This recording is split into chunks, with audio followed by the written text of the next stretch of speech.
The church bells rang as Brooke and I exchanged vows under the old oak tree in Willow Creek's town square. But the moment our lips met, I saw my sister Lillian's face twist in pure disgust from the front row. The entire town that had spent years praising her as their golden girl, the flawless Lillian Thompson who ran the Hope Foundation for local kids, now stared at me like I carried some contagious disease. Little did any of us know that my simple act of marrying the woman I loved would crack open a secret far uglier than anyone imagined.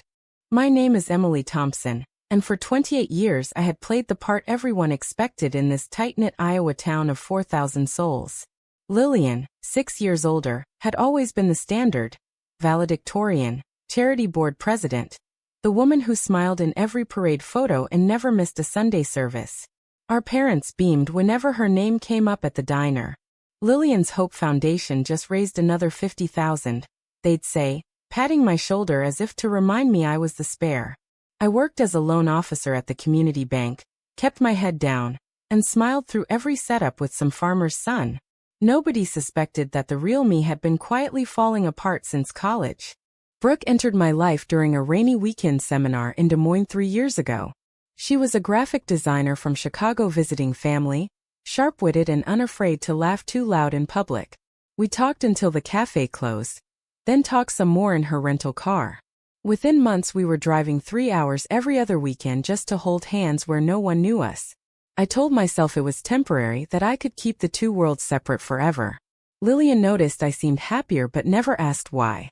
She was too busy polishing her public image, hosting galas where donors shook her hand and wrote big checks for the foundation that supposedly built after-school programs. The first crack appeared 6 months before the wedding. I had decided I couldn't hide anymore. Brooke wanted a life together, not stolen weekends.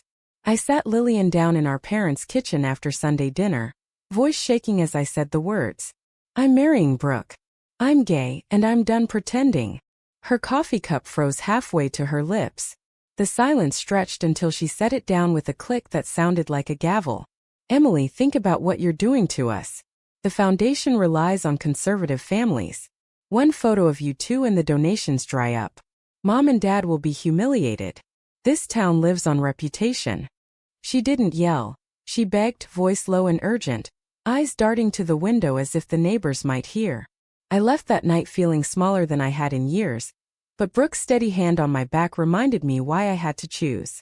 We planned a small ceremony anyway, just close friends and the few relatives who said they'd come. Lillian promised our parents she would handle it, whatever that meant. The morning of the wedding I stood in the mirror adjusting my simple white dress, heart pounding with equal parts terror and joy. Brooke looked radiant in ivory, her dark curls pinned back, whispering that no matter what happened next we had each other. I believed her then. I really did. The ceremony itself was beautiful under that oak tree, vows exchanged with trembling voices and tears. But as we turned to face the small crowd, the shift was immediate. Lillian stood rigid, arms crossed, refusing to clap. Our mother clutched her pearls. By the time we walked back down the makeshift aisle, half the guests were already checking their phones, whispering. The reception in the community hall felt like a funeral. People who had smiled at me for years now avoided eye contact. Lillian cornered me near the punch bowl, voice ice cold. You've ruined everything. I hope you're happy. Then she walked out, leaving me standing there with cake in my throat, and the first real taste of what I had unleashed. That night Brooke and I drove to a motel 20 miles away because no one in Willow Creek would rent to us. I cried in her arms until dawn, wondering if love really was worth this. But the real storm was only beginning. Monday morning the bank branch manager called me into his office before I even sat down. Emily, I'm sorry, but we're letting you go. Clients have complained about your lifestyle. It's bad for business in a town like this. He wouldn't meet my eyes. I walked out carrying a cardboard box with 3 years of files and the framed photo of Brooke and me from our first trip to the lake. By noon the local Facebook group had exploded with posts. Did you hear about the Thompson girl? Married a woman right in the square. Poor Lillian must be devastated. Comments poured in praising my sister's grace under fire while calling me selfish, confused, a disgrace. Brooke lost 2 freelance contracts the same day. Clients who had loved her work suddenly remembered family values. We sat in our tiny apartment above the hardware store, which we'd rented in secret months earlier, staring at the eviction notice that arrived by Wednesday. "They can't do this," Brooke said, but her voice cracked. I wanted to believe her, yet every trip to the grocery store proved otherwise. Cashiers rang us up in silence. Old neighbors crossed the street. The pastor's wife dropped off a casserole with a note. "Praying for your souls." The casserole went straight into the trash. Lillian didn't call. Instead, she released a statement through the Foundation's website. "My family is navigating a difficult personal matter. We ask for privacy as we continue our important work for Willow Creek's children." The donations actually spiked for a week, sympathy money from people who saw her as the victim. I watched from my phone as the numbers climbed while my own savings dwindled. Mom texted once. "Your father isn't feeling well. Please don't come by." Dad never texted at all. The betrayals came in waves. My childhood best friend Sarah, who had known me since kindergarten, posted a photo of her with Lillian at a charity lunch, caption, "Supporting the real heroes." When I messaged her asking why, she replied, "Emily, I can't lose my job at the school. Parents are talking. I'm sorry." Fear made cowards of people I had trusted my whole life. Brooke held me while I sobbed, reminding me we still had each other. But I could feel the weight pressing down on us both. 3 weeks after the wedding, Lillian finally showed up at our door unannounced. She looked exhausted, makeup flawless as always. "We need to talk." Privately. Brooke offered to leave, but I shook my head. Whatever came next, we faced it together. Lillian sat on the edge of our second-hand couch, hands folded like she was addressing a board meeting. "The foundation is under review. Some donors are asking questions about your situation. If you just keep things quiet, maybe issue a statement saying it was a mistake, we can salvage this. For Mom and Dad. For the kids who depend on us." Her eyes flicked to Brooke with something close to pity. "You're throwing away everything for this." I felt the old guilt rise, the same knot that had kept me silent for years. But Brooke's hand found mine, warm and steady. "Lillian, I'm not throwing anything away. I'm finally picking it up." My sister stood, lips pressed thin. "Then don't be surprised when the rest of us pay the price." She left without another word. And I realized the sister I had idolized my whole life was capable of choosing reputation over blood. The next month blurred into survival mode. We took odd jobs. Brooke designed logos for out-of-town businesses. I waited tables at a truck stop diner 40 miles away where no one knew our names. Every Sunday we drove past the church where Lillian stood greeting parishioners, her smile radiant, the town's perfect daughter. I wondered how long I could keep pretending this pain was worth it. The first real fracture in Lillian's armor appeared in the form of a small newspaper article buried on page 6. Questions raised about Hope Foundation spending. The reporter noted discrepancies in last year's tax filings. Large sums allocated to program development, with no receipts. Lillian dismissed it in a press conference as misplaced paperwork, smiling that same practiced smile. Donations dipped slightly, but the town rallied around her. "Lillian would never," they said at the diner I no longer visited. I knew better. 2 years earlier, while helping her with paperwork during a family visit, I had seen emails on her laptop. Transfers to personal accounts labeled as consulting fees. I had closed the screen quickly, telling myself it was none of my business. Now that memory burned. Brooke noticed me staring at old screenshots I had taken on my phone that day. If there's something there, maybe it's time to say it." I shook my head. Exposing Lillian would destroy our parents. It would confirm every hateful thing the town already believed about me. I chose silence again. The confrontations grew sharper. Mom called one night, voice thin. "Your sister is suffering because of you. The foundation might lose its biggest donor. Can't you at least move away? Give us some peace." Dad's silence on the extension line spoke louder than words. I hung up feeling like I had murdered something sacred. Brooke and I argued for the first time that night. She wanted me to fight back. I wanted to protect what was left of my family. Fear made me cruel. I snapped at her. "You don't understand what it's like to lose everyone." She slept on the couch, and I lay awake wondering if love could survive this town's gravity.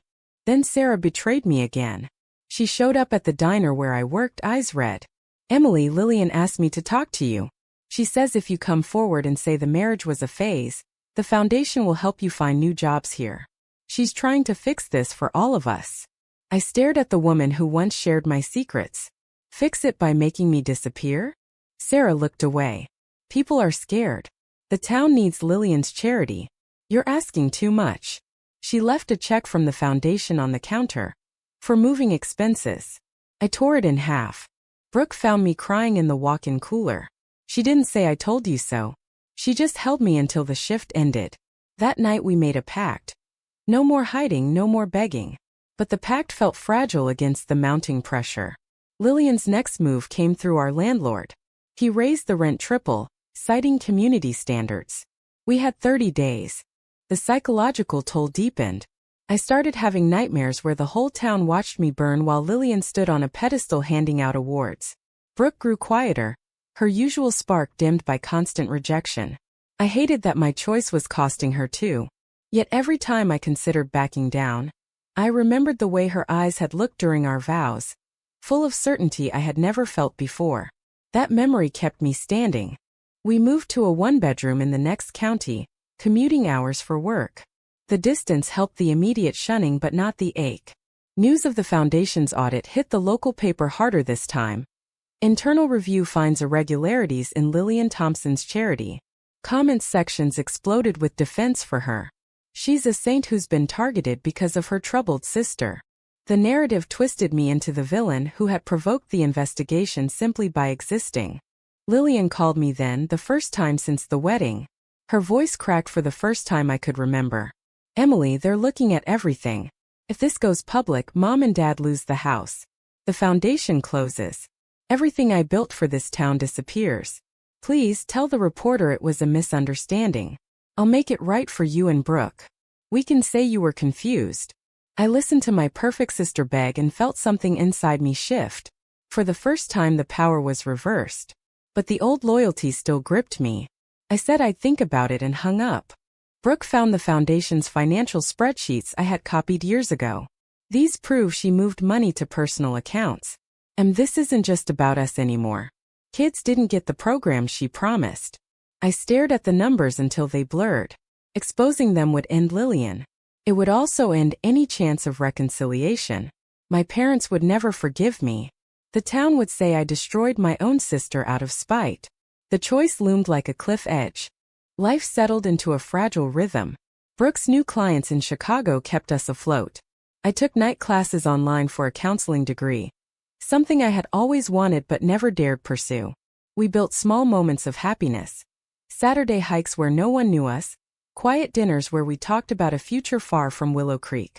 Yet every time the phone rang with a 515 area code, my stomach dropped. Lillian's shadow followed us.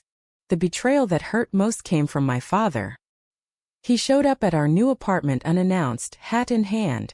Your sister says you have papers that could ruin her. She's your blood, Emily. Don't do this.